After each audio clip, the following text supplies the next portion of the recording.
শীতকাল কিন্তু আমার বেশ ভালোই লাগে, তবে যেই জিনিসটা আমার ভালো লাগে না সেটা হচ্ছে সকাল থেকে দুপুরের সময়টা। এই সময়ের মধ্যে আপনি যতই গুছাই কাজ করেন, যতই জলদি করেন না কেন, সময় যে কখন যাবে টেরই পাওয়া যায় না। মানে সকাল হতে হতে দুপুরের আজান দিয়ে যায়, টাইমটা যে কত দ্রুত যায় টেরই পাওয়া যায় না। এই যে যেমন আজকে সকালে খিচুড়ি রান্না করেছিলাম গরুর মাংস দিয়ে, আর ইলিশ ভাজা করেছিলাম, বেগুন ভাজি করেছিলাম। ভেবেছিলাম খিচুড়ি যেহেতু তাড়াতাড়ি রান্না করা হবে, তেমন কোনো কিন্তু ভেজাল নাই, তারপরও এত বেশি দেরি হয়ে গেছে কি আর বলবো। যাই হোক, আজকের খিচুড়িটা আমি গরুর মাংস দিয়ে রান্না করব, সেই জন্য প্রথমেই হচ্ছে মাংসটা ভালো করে মাখিয়ে নিচ্ছি। এই যে আমি মাংসটা মাখিয়ে নিচ্ছিলাম তখন কিন্তু সকাল 11টা বাজে। তো আমি ভাবলাম যাক আজকে রান্না বাড়াগুলো একটু তাড়াতাড়ি হবে, মানে প্রতিদিন দুপুর থেকে মানে সকাল থেকে দুপুর পর্যন্ত আমার যে তাড়াহুড়াটা হয় সেইটা হয়তো হবে না। তো যাই হোক, গরুর মাংস যেহেতু সিদ্ধ হতে অনেক সময় লাগে, সেই জন্য হচ্ছে আমি গরুর মাংসটা প্রথমে হচ্ছে মাখিয়ে বসিয়ে দিয়েছি।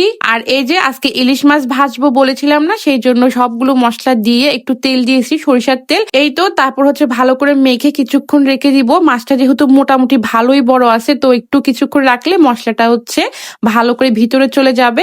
তো যাই হোক, এরপর হচ্ছে রেখে আমি হচ্ছে আজকে খিচুড়ির সঙ্গে বেগুন ভাজা করব। বেগুন ভাজার এই রেসিপিটা কিছুদিন আগে আমি একটা পেজে দেখেছিলাম, একটা আপুর পেজে, আমার কাছে বেশ ভালো আর ইউনিক লেগেছিল। তো চিন্তা করেছি আজকে যেহেতু খিচুড়ি রান্না করছি, তো ওই রেসিপিটা আজকে ট্রাই করব। আর বাসায় হচ্ছে বেগুনও ছিল। আর এই তো আমি হচ্ছে গরুর মাংসটা খুব ভালো করে কষিয়ে এখানে হচ্ছে চনার ডাল দিয়ে দিয়েছি, তার সঙ্গে একটু বড় বড় করে কেটে আলু দিয়ে দিচ্ছি। তারপর হচ্ছে এখানে আমি মুগ ডাল, মসুর ডাল আর হচ্ছে মানে সিদ্ধ চাল দিয়ে দিব। আমি খিচুড়ি সবসময় সিদ্ধ চাল দিয়ে রান্না করি। এই যে ডাল, চাল, মাংস সবকিছু একসঙ্গে দিয়ে খিচুড়ি হয়তো আপনারা অনেকেই পছন্দ করেন না, তবে আমাদের বাসায় এইভাবে খিচুড়িটা সবাই অনেক বেশি পছন্দ করে, যার কারণে হচ্ছে আমি এইভাবেই সবসময় করি। হাতে মাখিয়ে যে ভুনা খিচুড়িটা সেটা খুবই কম করা হয় আমার।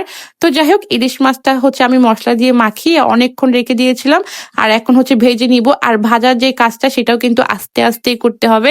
যদি খুব হচ্ছে জাল বাড়িয়ে তাড়াহুড়া করে ভাজি, তাহলে দেখা যাবে উপরটাই হচ্ছে কালো হয়ে যাবে আর ভিতরে আর কি কাঁচা কাঁচা থেকে যাবে। এই তো আলু, মাংস আর ডাল সবকিছু খুব ভালো করে কষিয়ে এখন হচ্ছে আমি পরিমাণ মতো চাল দিয়ে দিয়েছিলাম। চালটাও কিন্তু বেশ কিছুক্ষণ মানে ভেজে নিয়েছি, তারপর হচ্ছে গরম পানি দিয়ে দিয়েছি।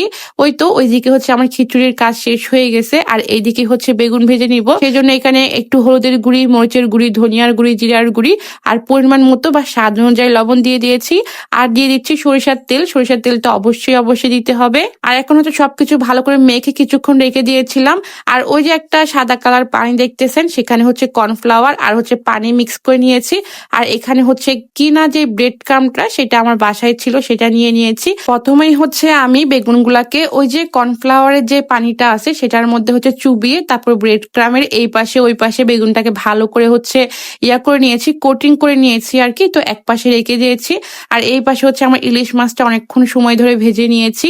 আর এর মধ্যে আপনাদের ভাইয়া দুপুরে ঠিক 1টা বাজে ভাত খেতে চলে এসেছে। সে যেহেতু বাসায় এসে এখন ভাত খায়। ওই যে ভিডিওর প্রথমে বলেছিলাম না যে শীতকাল আমার কিন্তু বেশ ভালোই লাগে, তবে এই যে সকাল থেকে দুপুরের টাইমটা যে কখন দূর মারে এই ব্যাপারটা আমার একেবারেই ভালো লাগে না।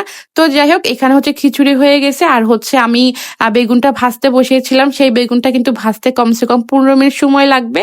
ওই যে তাড়াহুড়া করে ভাজলে কিন্তু ভিতরে কাঁচা কাঁচা থাকবে। মেনলি হচ্ছে এই বেগুন ভাজাটা একেবারে মুচমুচে হয়, ওই ভাবটা আর কি আসবে না। তো কি আর করার, দৌড়াদৌড়ি করে হচ্ছে খিচুড়িটা আর ইলিশ মাছ ভাজা দিয়ে হচ্ছে তাকে ভাতটা দিয়ে দিয়েছি। তখন কিন্তু জাস্ট হচ্ছে সালাদটা হচ্ছে কেটে রেখেছি, ভালো করে হচ্ছে মেখেও নেই নাই, ওইভাবেই হচ্ছে সে হচ্ছে সালাদটা নিয়ে নিছে। তো যাই হোক, এই ছিল আমাদের আজকের দুপুরের আয়োজন, খিচুড়ি, ইলিশ মাছ ভাজা আর হচ্ছে বেগুন ভাজা, তার সঙ্গে তো সালাদ ছিল। কার কাছে কেমন লেগেছে এই পুরো একটা হিবিজিবি ভিডিও, অনেকদিন পর ভয়েস দিয়েছি, জানি না কেমন লেগেছে, কারণ অনেক জায়গায় আমার কথা হচ্ছে মুখের মধ্যে মানে কেমন যেন মানে বেজে বেজে যাচ্ছিল আর কি, এখনো কিন্তু সেটাই হচ্ছে। তো যাই হোক, কার কাছে কেমন লেগেছে অবশ্যই জানাবেন। সবাই অনেক অনেক ভালো থাকবেন। আল্লাহ হাফেজ।